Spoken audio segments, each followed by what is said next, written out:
Oh, this will be a short one tonight because I just don't have that energy. It is literally 2:30 almost in the morning. So it's technically Saturday, November 19th. I just finished watching the Knicks-Warriors game as the Knicks they got smacked. So we're going to talk about that.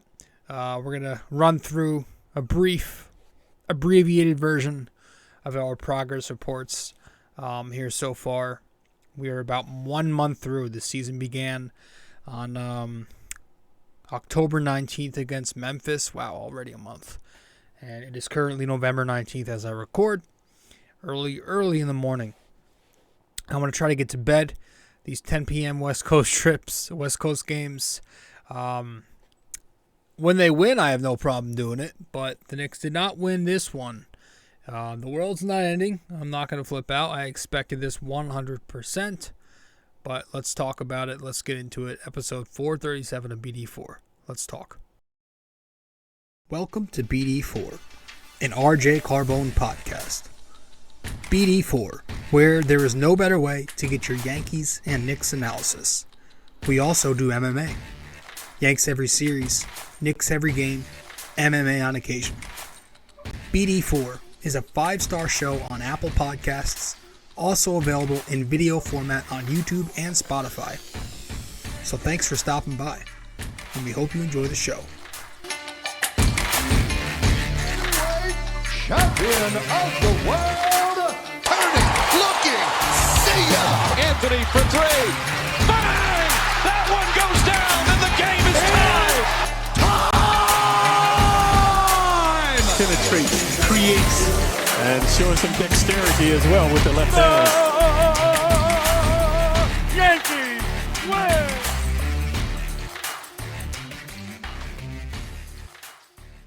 All right, what's happening, everybody? What's going on? I'm your host, RJ Carbone, and you are listening to episode 437 of BD4. Welcome to the podcast. Welcome to BD4, where there's no better way to get your Yankees and Knicks analysis. We also do MMA too. Yanks every series, Knicks every game, MMA on occasion. And we're talking Knicks in this episode. The Knicks, the New York Knicks, fall to the Warriors. We'll talk about that. And our 1-month progress report, we'll get to those. We'll grade the team, and then we'll grade each individual player this year for the Knicks. Each regular, with the exclusion of Mitchell Robinson, because he really hasn't played much because of the injury. Which, who knows when he's back. I'm tired, as I said at the very start. So I just want to run right through this. My Friday nights consist of watching the Knicks. There's been a lot of Friday night Knicks on MSG. Actually, I watched this game on ESPN tonight with Richard Jefferson, J.J. Redick, and Mike Breen, who I don't think he wanted to be with those two Knick haters, especially Jefferson. Some of the comments tonight were just pathetic. It's just like, what do you have against the Knicks, who have nothing to do with... I mean, he's a former Net, so I guess the Nets are always going to be... they got the little brother syndrome, which is funny because as much shit as the Knicks get from the 12 Nets fans, they're still a better team right now, and they're still currently in a better spot for the future, in my opinion. Anywho, I watched on ESPN. I feel like I should have watched on MSG. Nothing against... I'm not a big Wally fan as an announcer, but I like Breen, so I wanted to tune into it, but I ended up tuning into Jefferson and Redick as well. But the Knicks lose to the Warriors. They lost tonight 111-101. Final score, not really indicative of how they played. Now they were in it. It's not indicative, but they were in it the entire way by like 10 plus a few more, but they just play terrible basketball all night. The Warriors are the defending champions. They're off to a very slow start, but they are the champions. They have a very sound team, a very sharp, quick offense. They play defense very well. The Knicks just terrible all night. They shot terribly. They made way too many turnovers. The defense was very poor. Golden State just does way too much moving for the Knicks to keep up with. Too much cutting. A lot of transition offense, which the Knicks struggle with their transition defense. Quick ball movement in the half court. So many passes around the horn. Pick and rolls everywhere. It just threw the Knicks' rotations way off. They couldn't rotate quick enough. They couldn't get out quick enough to the perimeter and close out. The communication wasn't great. We were just leaving guys wide open. We were leaving Curry and Thompson wide open again. I mean, this guy, Thibs, and his stupid paint protection scheme bothers me, man. Against the Warriors, man. These two guys, Curry and Thompson tonight, they saw open shots like they will never, ever, ever, ever, ever, ever see again against any of the other 30 teams. So why are we doing it? It's so overwhelming. You sit here and watch us play this scheme against the two best shooters in NBA history, arguably. Klay Thompson was very hot in the first quarter. The entire Warriors team was hot. They were on fire from three in the first quarter. And not a whole ton changed. I mean, just not much to summarize, honestly, man. It was just pitiful. It was just a pitiful played game for the Knicks. And that was that, unfortunately. So this is going to be quick. Thibodeau, I didn't love Thibodeau tonight, honestly. I didn't like some of the individual matchups tonight. I think it's pathetic that this guy never adjusts and does anything different from his norm regarding the rotation. I'm promised nothing on Obi tonight. Don't worry, I'm not going to bitch on that. I do that enough, and tonight Obi was not good. But it's just like, why? Like, you need a defense, clearly, right? So why couldn't Deuce McBride or Quentin Grimes see action other than in the final 2 minutes of the game when it was over? Like, the Knicks clearly needed defense out there. McBride is a very good point of attack defensive player. We never see him this year. We never see him. He's a reserve, and he doesn't play. And that's crazy because the Knicks defense this season is as bad as it's been for years now. Grimes, I guess, is just too hurt to play meaningful minutes. He can only get sporadic minutes every 3 games or so, which the whole thing there is just so confusing. Is he good? He was supposed to be this untouchable. You're either healthy or you're not. And if you are healthy, then you play. And if you are not healthy, then you don't play. So it's my same problem with what the Yankees do a lot. None of this half in, half out shit.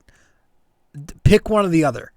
Because the half shit, the half and half garbage frustrates us. Play or don't play. Are you good to go? Cool. Go out there and get you 30 minutes. And if you want to ease him in, that's fine. But this isn't even easing him back. Like, easing him back would be, all right, he'll start on 10 minutes restriction, then he'll get 15 minutes restriction, then we'll play him 20, 25 minutes, and then we'll get him full blow. Like, he hasn't been doing that. He's just not playing most of the time, and occasionally he'll get a couple minutes of garbage time play. This was supposed to be the guy who we were supposed to keep from the Mitchell deal. Like, what's the deal? What is the deal? Pick a side. Speaking of that crap, RJ cannot be out there. If we're going to keep riding this sick excuse, then do not play him. I'm not saying he isn't sick, but do not play him. Otherwise, if he's out there, he is going to be held accountable for playing like rotten trash.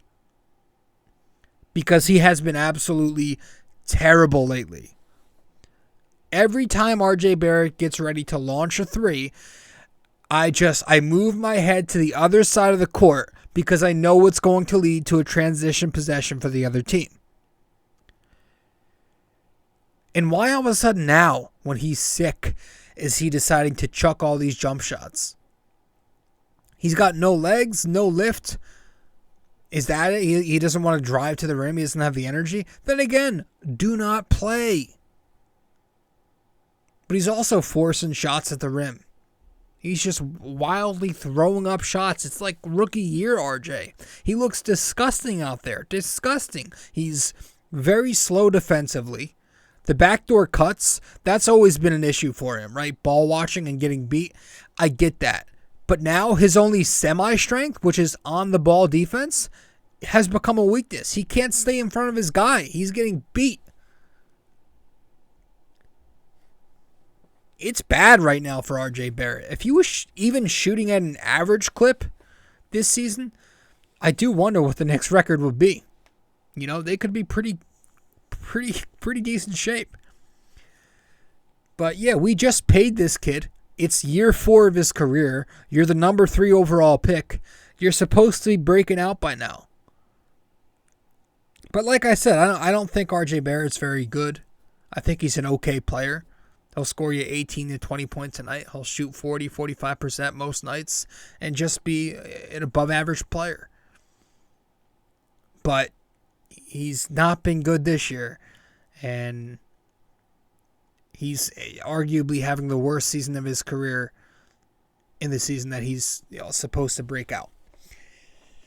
But it wasn't just him. It was just a bad offensive night all around for the Knicks. Brunson did not have it.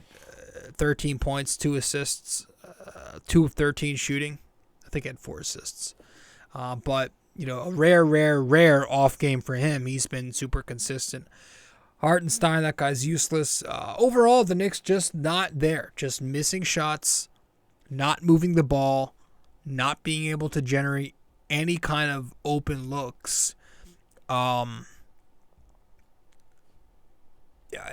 decision making, sloppy passing, shooting down at the rim was just poor decision making there. The Golden State defense just mauled the Knicks. They were sliding their feet. They were playing so tight on the ball. Guys just couldn't get open. Turnovers. Just only 16 assists tonight. Just as many as turnovers we had. We had more free throws made, 32, than field goals made, 30. I mean, if Golden State wasn't so awful at the free throw line, they shot 55% on 20 attempts tonight. The Knicks, who were 32 for 34, 94%, they would have been blown the fuck out by 30-plus points.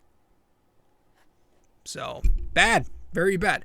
And that's it. I mean, real quick, if you want to go over who wins the awards, Julius Randle will get a bing bong ball. Bing bang. Yeah, I thought Randle played okay. 20 points, 7 rebounds. He shot 7 for 15, 3 of 7 from 3. Had 4 turnovers. But he shot well. Wasn't any effective, though, because the Knicks were never really close other than a few moments. They got as close as 11 and a half. They were down by 10, 12 points. At some points in the second half, 8 points after Randle knocked down a 3 mid fourth quarter. Yeah, but not much from these guys. And Jericho Sims gets the other bing bong ball off the bench. Bing bang. I don't know. He played good. 10 and 10, 10 boards, 10 points, a double-double with 3 blocks, 5 offensive rebounds. I really hope that they start him on Sunday versus DeAndre Ayton. I'm over this Isaiah Hartenstein guy. Look, he's a serviceable big, but Sims is young. He's a part of this team's future. He should be starting. He's produced much more. He plays much better defense, and that's what we need. We need that right now. With our inability to stop dribble penetration, we need a guy down there, and Sims is the guy. But yes, the Phoenix Suns, they are next, and I can't say I'm too excited for that game. So it'll probably get worse before it gets better, and that's a shame because the Knicks looked like they had something going.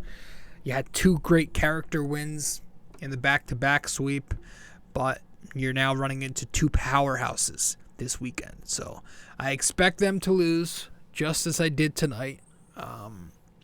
But the thing will be, they have to leave this West Coast trip with at least one more win and go 3-2. So that means they must take the OKC rematch in Oklahoma early next week to start up a new stretch. That's right. I'm already calling tomorrow or Sunday. I'm already calling it a loss. All right. And they're gonna have no Cam Reddish too because that kid can't stay healthy.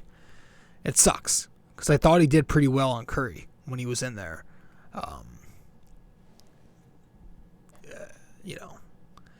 Left the game in the second half with a groin injury, and that's those soft tissue injuries aren't good. It's always injuries. Last year, the same thing. He was just starting to play very well, and then boom, he gets hurt. He's done. Tonight, he scored in double figures, 11 points, again, for the 4th consecutive game, double figures. Kept playing great defense, and boom, he's hurt. So, if it's day-to-day, that's probably the best-case scenario.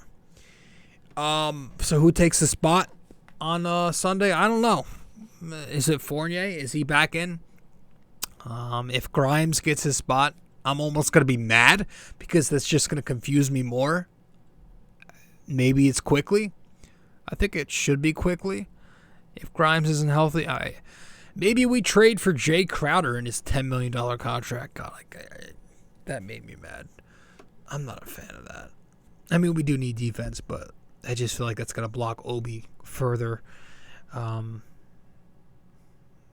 don't know. Let's get to the progress reports. Let's just run through these real quick. And before we start with these, just know that these are the 1-month progress reports, and these grades, much like we do when we do the Yankees, are relative to expectation. So they're based off of each player's own expectation. So just because player A may have a higher grade than player B, it doesn't mean that player A is the better player technically. It just means that he's performing to his expectation more than player B is.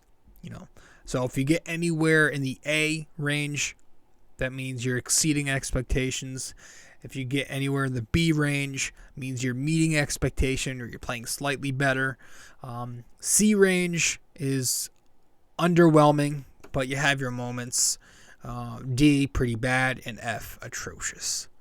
So we'll start at point guard, starting point guard, and we'll work our way position by position all the way to the end of the bench. And obviously we're only going over guys who play. So the first guy I have on the list here, Jalen Brunson. I gave Jalen Brunson an A-. Averaging 20 points per game. These stats here on the screen are excluding tonight's game, so they shouldn't be too different, obviously. But these I made these graphics earlier. 20 points per game, 4 rebounds, 7 assists. He's shooting 50% from the field, 31% from 3, and 89% at the stripe. A steal a game, 2 turnovers a game, and he's playing 33 minutes. He's played in every game. Yeah, he's been the most consistent Knick on the team. He's been a very efficient point guard and a great teammate. A-. I think Jalen Brunson has been fantastic. Now, RJ Barrett, ignore that grade because I changed it last minute and I forgot to save the graphic. I have that as a C-. And those numbers are probably a lot different because tonight he shot the ball terribly and it's probably under 40% now. But heading into the night, 18 points, 5 boards, 3 assists, 40%. 26% from 3 and 74% at the line. 1 steal, 2 turnovers across 34 minutes. He's scoring the ball this year. He always scores the ball, but a high volume shooter. He's still struggling to shoot and finish at times. He needs to pick up the defense too. So RJ gets a C minus. Okay, ignore the C plus. He gets a C minus. I don't think he's had a great year at all. I think he's underachieving. Cam Reddish. I give Cam Reddish a B plus. 9 points, 2 boards, and assist. 46% from the field, 33% from 3, 87% from the line. Very efficient slash. 1 steal, 1 block, 1 turnover per game. Very efficient there. 23 minutes. Yeah, I mean, first off, he's defended his way into the starting lineup. His on-ball defense has been great. Off the ball, it gets a little iffy at times, but he's now starting to score the ball more too, as we mentioned. But hopefully the injury doesn't take him out long. But he does get a B+. Julius Randle gets a B. 21, 9, and 3. Shooting 47%, 33%, and 76%. Field goal, 3-point free throw. 1 steal, 3 turnovers, and 33 minutes per game. Yeah, he's been a lot better this year on the court and as a teammate. There are still some things to work on with Julius. Obviously, sometimes it's the turnovers. A lot of times it's the defense, not closing out quick, having trouble on screens. Sometimes it's just missing a lot of shots. But overall, he's been solid. I have no big qualms with Julius this year. I think he's in a better spot mentally, and that's where it starts. So he gets a B. I'm going to go to the starting center right now, Isaiah Hartenstein. C+.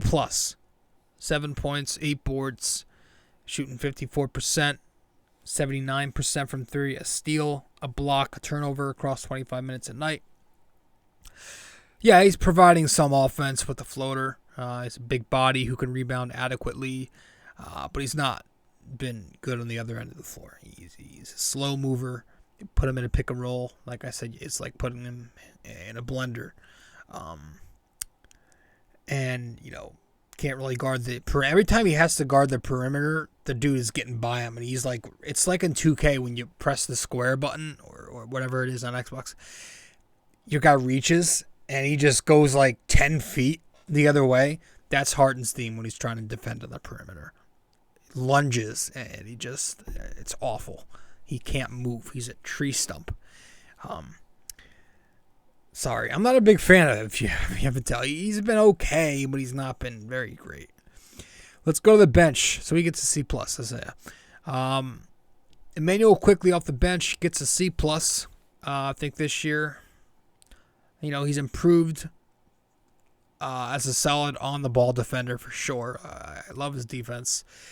But he's still shooting it very inefficiently, and he's just way too streaky. 9 points, 5 rebounds. Love the rebounding. 3 assists. He's an occasionally slide over to point guard and play a decent playmaker. 38% though from the field, 29% from 3, 80% off the line. So he's not an efficient player. The 3-point shooting has taken a drastic decline. So C+ for IQ. Derrick Rose, got 3 more of these and then we're done. Derrick Rose,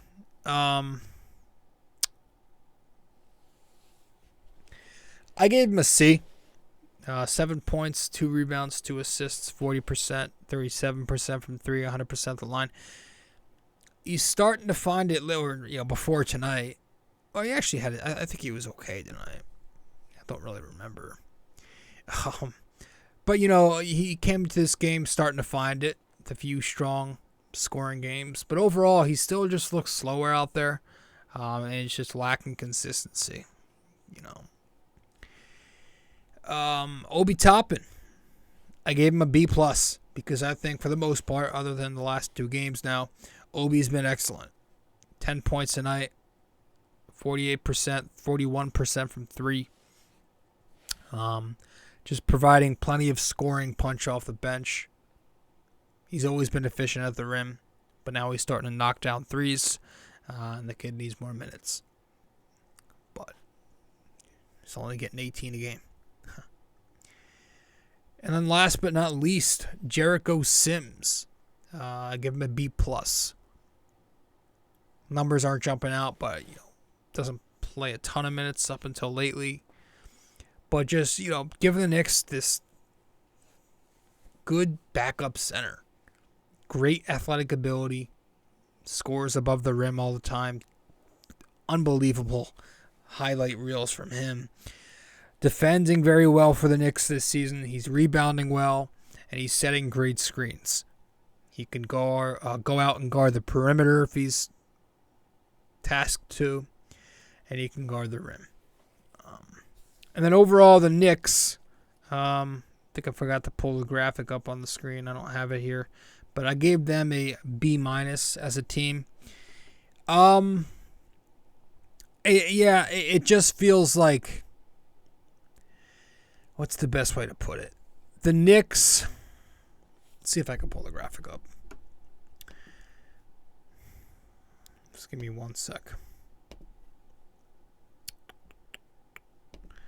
See if I can pull it up. Here we go. The Knicks. Let's put it over him. Yeah, I gave him a C+. Sorry, not a B-. I gave the Knicks a C+. They are 8-8. The number 9 seed, I believe, 5 games back with this loss.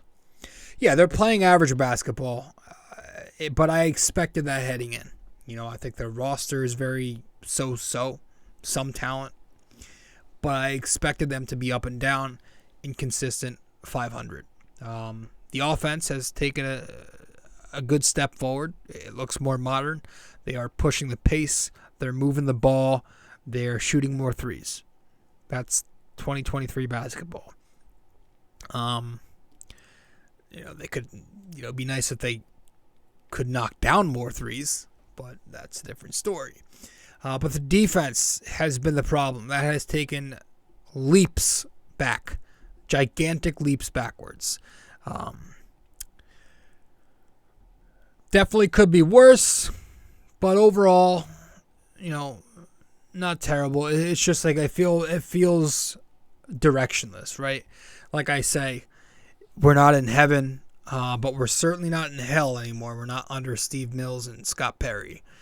We're just in the middle. We're in basketball purgatory, right? We're in purgatory, like in Lost. It just feels directionless because you're trying to win, so you can obviously build a winning culture and attract a superstar, but that disgruntled star hasn't been disgruntled yet. We're still waiting on whoever the next one is, right? So until then, it's going to feel a little weird. But again, they're doing what I expected. They're doing fine with what they have. I think a C+ is fair. I don't think they've been great. I think there are flaws for sure, but overall, they're whatever. They're okay, and they will continue to be okay, I believe, this year. Maybe they'll make some small changes, some trades to focus more on the youth, but overall, I think they'll continue to be around 500. Nothing significant will happen. Okay, not yet. We'll see. Could be worse. So that's the way I try to spin it. All right, that's it. We're gonna wrap it up. So we'll get to the question of the day when we get back. Stay with us. Be right there. Hey guys, so if you are a listener of the podcast often and you want to know where to find me on social media, you can find me on Facebook at BD4. You can find me on Twitter at BD4Pod. And you can also find me on Instagram at Rob J. Carbone.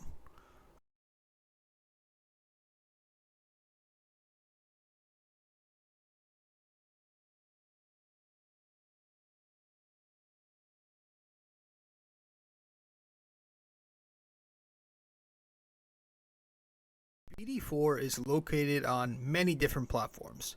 You can listen to the podcast on Apple Podcasts, and if you do there, be sure to give us a 5-star rating and review.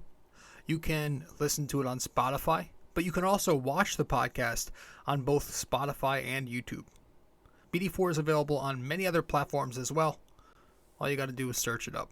Apple Podcasts, Spotify, YouTube, and much more.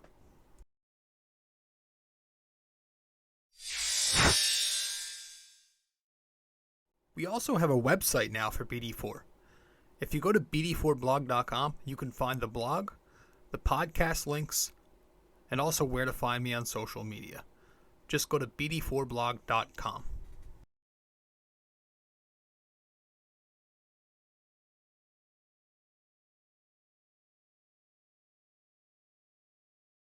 Studio 69 Productions is a podcast production agency created by Leo Rodriguez to allow content creators to market their podcast. It's an online platform that will market your podcast or any other project that you're working on. Get in touch with Leo Rodriguez from Studio 69 Productions. You can find Studio 69 Productions on Instagram at Studio69NJ. Studio 69 Productions, where dreams are heard and born.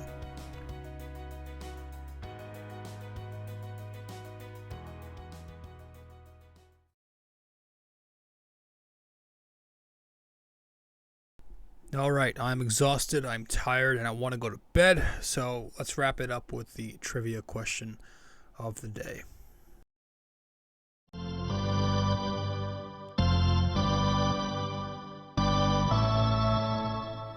All right, so for this episode, episode 437, our NYY-NYK-MMA trivia question of the day is: which team was Eddy Curry traded from when he came to the Knicks in the 2005-06 season?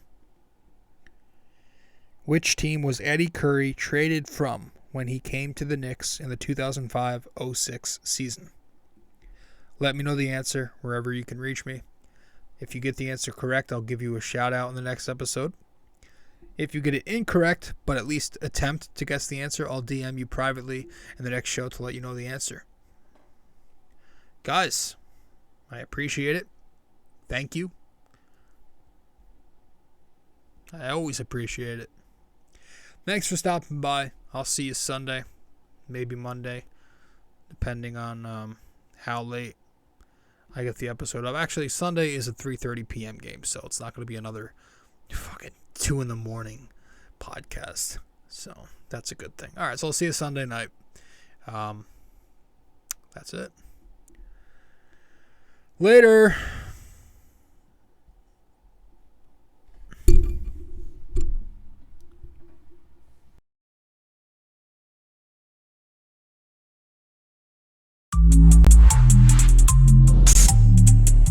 This episode was brought to you by Anchor.